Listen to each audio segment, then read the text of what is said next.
Nah, Bapak Ibu sekalian, kalau kita bicara tentang perubahan, sekali lagi tadi Dr. Helda mengatakan dia adalah sebuah keniscayaan untuk survive ya dalam perubahan yang deras, yang kadang-kadang perubahan itu mungkin seperti turbulence, dan orang-orang yang memiliki kemampuan adaptasi ya, atau adversity quotient. Jadi kalau bicara perubahan skala individu atau perubahan skala grup, itu ilmu yang lebih berperan memang ilmu psikologi. Kalau kita bicara ilmu ya. Kalau ini Mas Aziz ini ada keunikannya kalau manggil saya ustazah netral, itu panggilan kehormatan yang luar biasa. Nah, jadi ilmu psikologi kalau untuk perubahan skala individu, skala grup, kita bicara intervensi terhadap behavior atau perilaku, kita mengenal yang disebut CBT, Cognitive Behavior Therapy, baik untuk skala individu maupun grup. Tetapi ketika kita bicara perubahan dalam skala sosial, dalam skala masyarakat, walaupun ya ada yang disebut psikologi sosial, tetapi di sini lebih banyak lagi disiplin ilmu yang perlu kita pahami. Disinilah ilmu politik, antropologi, sosiologi, ya, ilmu komunikasi massa dan seterusnya sangat-sangat diperlukan. Jadi intinya dalam pendekatan di era informasi seperti ini interdisiplin ya, antar disiplin ilmu, tidak ada sekat-sekat yang katakanlah kokoh antara satu disiplin ilmu dengan disiplin ilmu lain adalah satu hal yang biasa gitu. Jadi bahwa terjadi ya misalnya di Fakultas Psikologi ada namanya mata kuliah psikologi politik. Di ilmu politik FISIP UI ada yang disebut Ekopol, ekonomi politik. Dan Mas Aziz ini adalah jagoannya, jagoan Ekopol. Dan disertasi beliau tentang Ekopol, dan beliau ternyata adalah penulis produktif buku-buku ilmiah yang terkait dengan ekonomi politik. Ya, jadi kita sangat menantikan. Nah, saya menjadi pengantar dulu. Jadi Bapak Ibu sekalian, kalau kita bicara tentang sistem demokrasi ya. Jadi kalau kita bicara skala masyarakat, skala negara, pasti kita akan bicara tentang politik. Dan bicara tentang politik, kita akan bicara tentang salah satu prinsip trias politika dari Montesquieu itu adalah power sharing. Kenapa harus ada power sharing? Karena agar tidak ada satu katakanlah kekuasaan menumpuk hanya di satu elemen bangsa gitu ya, atau di salah satu badan institusi negara. Karena itu harus ada power sharing antara eksekutif, yudikatif, legislatif. Namun kenyataannya gitu ya, kita mengenal yang disebut sebagai oligarki. Ternyata power sharing itu tidak bisa hanya bertumpu pada tiga institusi tadi, ya, eksekutif, yudikatif, legislatif. Karena itu kita mengenal juga kekuatan-kekuatan politik lainnya gitu ya. Jadi ada mata kuliah di ilmu politik FISIP UI, kekuatan-kekuatan politik di Indonesia. Maka kita bicara tentang birokrasi, kita bicara tentang partai politik, kita bicara tentang buruh, kita bicara militer, kita bicara juga tentang civil society atau masyarakat sipil yang terdiri dari ya mahasiswa, ya kemudian tokoh ulama, tokoh agama, kemudian ada pers juga, media massa juga sebagai salah satu kekuatan atau pilar ya yang bisa menunjang demokrasi. Karena ketika kekuasaan itu tidak terjadi power sharing, makanya teori Lord Acton itu power tends to corrupt, absolute power corrupts absolutely. Kekuasaan cenderung korup dan kekuasaan yang absolut akan menyimpang juga secara absolut. Ya.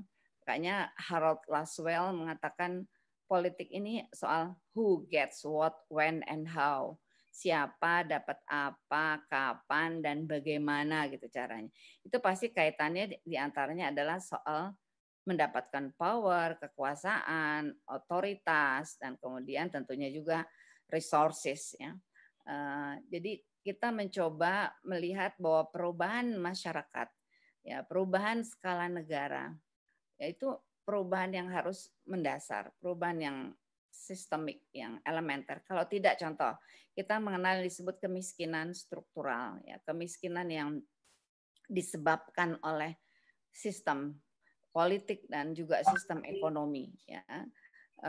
Misalnya kita lihat masalah edukasi kan, ketika seseorang berasal dari keluarga yang ya katakanlah di garis miskin atau bahkan di bawah garis kemiskinan, ketika dia tidak memperoleh kesempatan pendidikan yang baik, yang cukup, maka dia akan tetap berada dalam pusaran kemiskinan itu gitu ya. Sulit bagi dia untuk katakanlah memperbaiki kondisi atau status sosial ekonominya.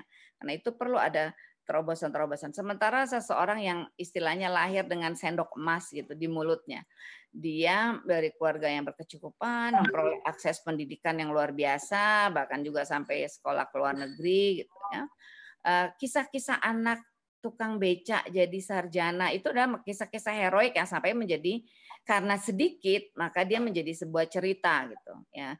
Tetapi anak-anak dari ya para konglomerat, anak apa ya sudah tidak lagi menjadi cerita karena itu adalah satu kewajaran mereka berada dalam katakanlah tadi ya lingkungan yang memungkinkan mereka memperoleh akses pendidikan, kemudian mendapatkan pekerjaan yang juga sudah tersedia, maka mereka menjadi kelompok elitis lagi di negeri ini. Jadi kekayaan negara itu tertumpu hanya pada segelintir elit di Indonesia. Ini yang disebut di dalam Islam sebenarnya tidak boleh ya kekayaan itu hanya beredar di kalangan sedikit saja di antara kalian. Karena itu ada proses yang disebut ya zakat, pembagian agar terjadi distribusi harta, nah seterusnya. Jadi kita bicara distribusi kekuasaan, kemudian juga distribusi resources, sumber daya dan seterusnya. Jadi banyak hal yang memang perlu diperbaiki. Jadi ketika misalnya kita melihat buruh gitu. Ya, buruh itu salah satu kekuatan politik yang memiliki bargaining power, yang memiliki posisi tawar gitu dalam hal ketika misalnya DPR membuat regulasi-regulasi yang kemudian tidak ya memberikan keuntungan atau bahkan justru merugikan buruh, maka memang wajar kalau kemudian mereka misalnya melakukan aksi-aksi gitu ya untuk menunjukkan bahwa mereka juga adalah satu kekuatan gitu di sebuah negara gitu. Jadi kalau kita bicara kekuasaan, mungkin ada orang yang mengatakan, ya kenapa sih orang kemudian berambisi menjadi pimpinan gitu ya, kalau tidak bisa mensejahterakan rakyat. Itu satu hal pertanyaan yang memang bagus ya, karena kalau kita lihat tiga tokoh Islam, politik Islam era klasik, kita akan bicara tentang Al-Farabi. Al-Farabi itu lahirnya itu di Uzbekistan, Utrah. Nah, kotanya itu nama lainnya Al-Farab, makanya dia di beliau disebut sebagai Al-Farabi gitu. Memang ada yang mengatakan, oh ya pemikirannya banyak dipengaruhi oleh pemikiran Plato, Aristoteles. Tapi beliau menyampaikan bahwa dua hal ya, bahwa ada negara utama, ada negara yang bukan negara utama. Jadi mirip dianggap dengan negara idealnya Plato.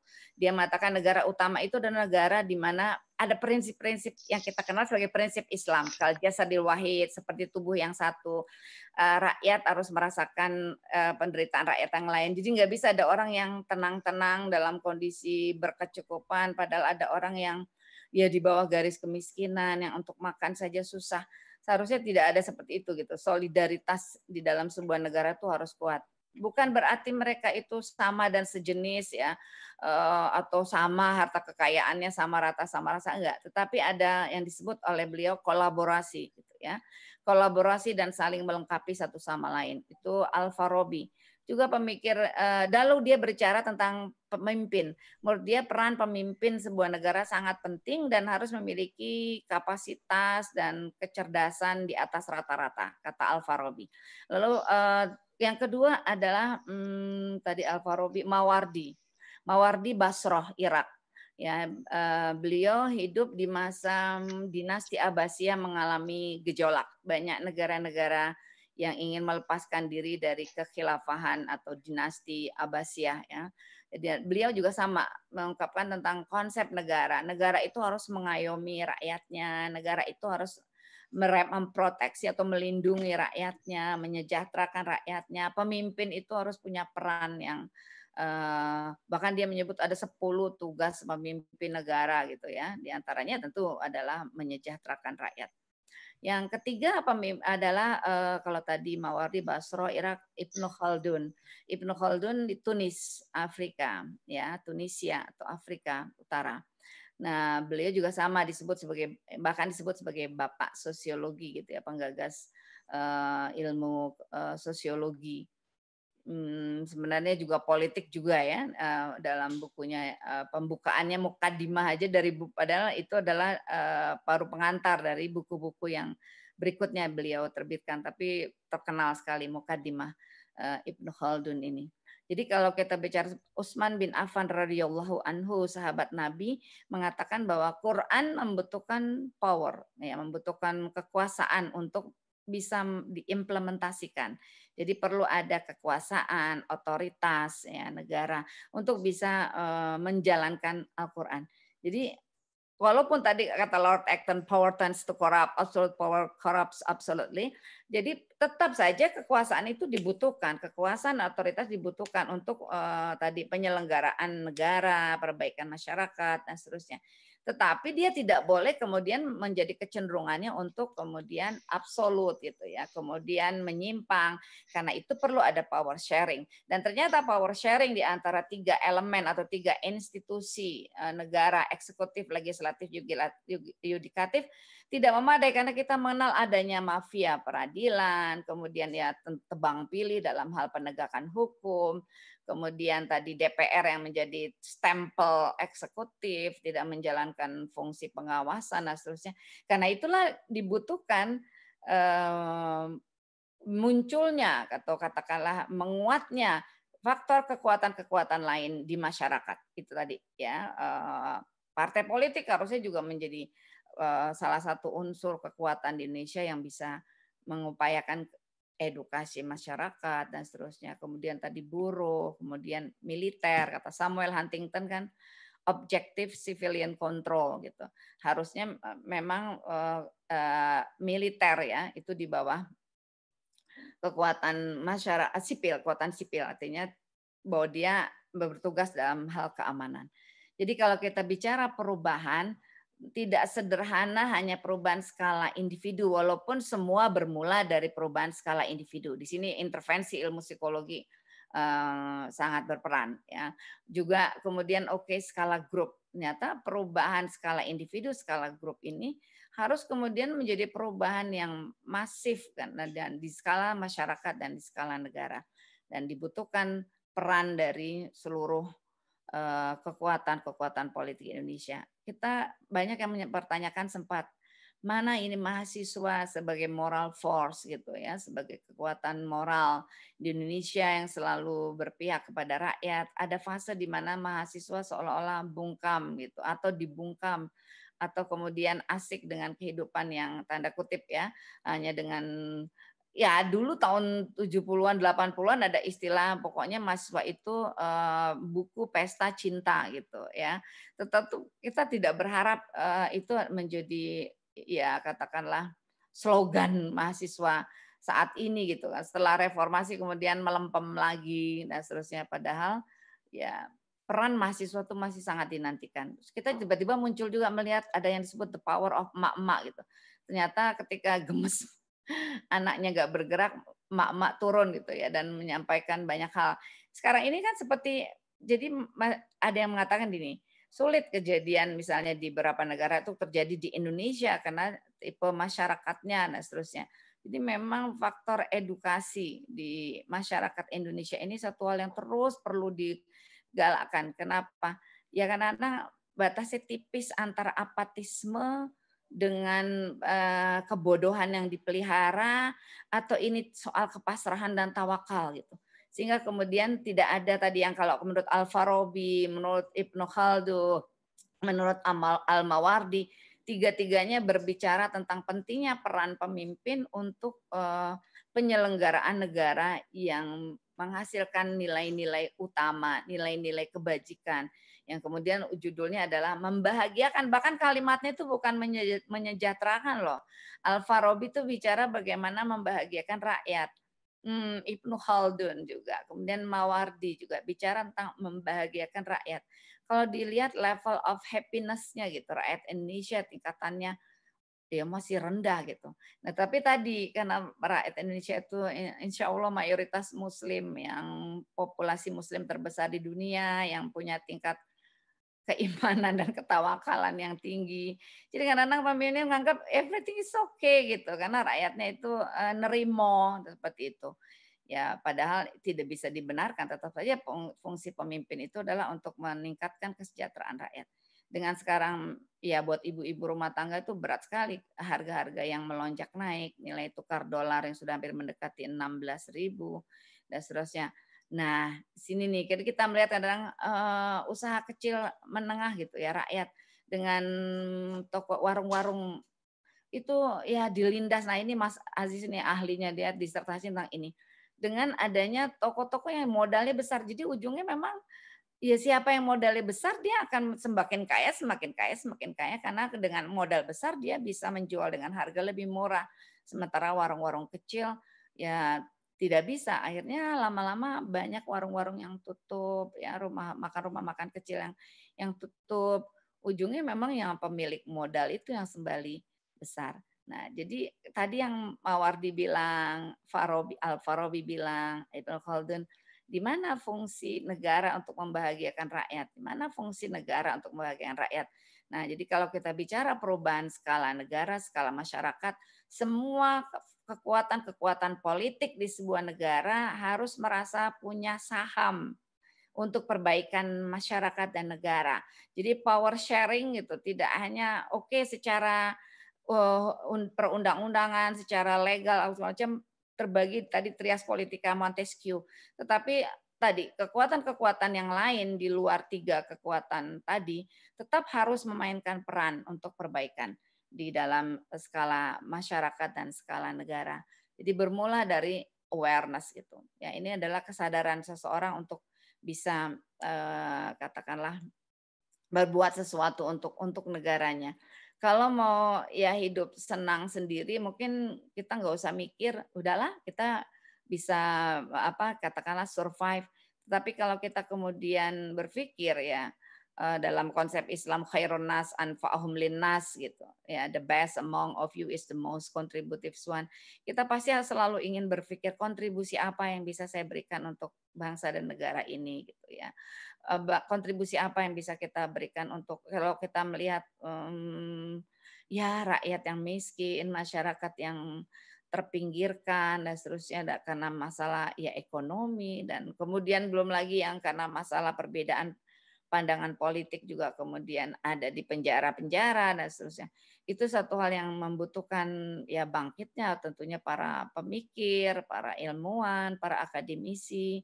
Kalau Yusuf Kordowi mengatakan pilar-pilar kebangkitan umat ya, dia menyebut juga ilmuwan, kemudian perempuan, itu pemuda, gitu ya, tokoh masyarakat. Jadi beliau juga menyebutkan Syekh Yusuf Kordowi itu tokoh-tokoh simbol-simbol kekuatan yang ada di masyarakat. Ya, menurut dia di antaranya adalah juga perempuan ya, perempuan, kemudian tadi pemuda, beliau mengatakan seperti itu. Kemudian apa tadi ya? Lupa ngomongnya lupa. Yusuf Qaradawi bilang perempuan, pemuda, kemudian tokoh masyarakat, beliau juga mengatakan ya semua elemen harus menjadi istilahnya kekuatan untuk bisa merubah umat ke arah yang lebih baik. Nah, kita bicara perubahan skala bangsa dan negara. Jadi tadi yang sebelum-sebelumnya Mas Aziz, saya banyak bicara tentang metode perubahan skala individu, ilmu psikologi yang kepake. Metode perubahan skala grup itu juga ilmu psikologi yang kepake.